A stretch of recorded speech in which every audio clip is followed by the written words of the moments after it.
Hi! நம்ம ஊருக்கு வந்தாச்சு. இன்றைக்கி நம்ம வீட்ல நைட் டின்னர் சாப்பாடு வச்சுருக்கேன். முருங்கைக்காய் சாம்பார், காலிஃப்ளவர் 65 ரெடி ஆகிட்டுருக்கு. நம்ம செடியில் கொஞ்சம் பூ இருந்துச்சா, சரி அதை கட்டலாம் அப்படின்ட்டு தான் எடுத்து வச்சுட்ருந்தேன். ஊருக்கு போகும்போது பூ கட்டிட்டு நூல்கண்டை எங்கே வச்சேன்னு தெரியல, காணவே காணோம். நானும் எங்கள் மாமியாரும் மாறி மாறி தேடினோம், கிடைக்கவே இல்லை.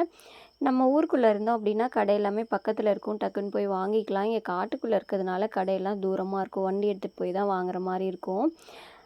வீடுமே பக்கத்தில் இல்லையா, தூரமாக தான் இருக்கும். அப்புறம் பக்கத்து காட்டில் தான் போயிட்டு எங்கள் மாமியார் கொஞ்சமாக நூல்கண்டு வாங்கிட்டு வந்தாங்க. அதை வச்சு தான் பூ கட்டினேன். இன்றைக்கி நான் ஊர்லேருந்து வரும்போதே நூல்கண்டை பார்த்துட்டே தான் வந்தேன் கடையில்.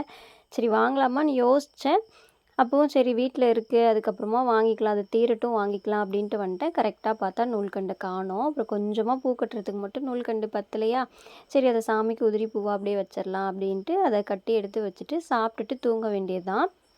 இன்றைக்கி கிளைமேட் சூப்பராக இருக்குது, மழை வர மாதிரியே இருக்குது. எனக்கு பகலில் மழை பெய்யறதை விட நைட் டைமில் மழை பெஞ்சிச்சு அப்படின்னா அப்படியே அந்த மழை சத்தத்தோடு தூங்குறதுக்கு ரொம்ப பிடிக்கும். யாருக்கெல்லாம் என்ன மாதிரி பிடிக்கும் அப்படின்றத மறக்காமல் கமெண்ட்டில் சொல்லுங்கள். வீடியோ பிடிச்சதா லைக் பண்ணி சப்ஸ்கிரைப் பண்ணுங்கள். தேங்க்ஸ் ஃபார் வாட்சிங். டாட்டா.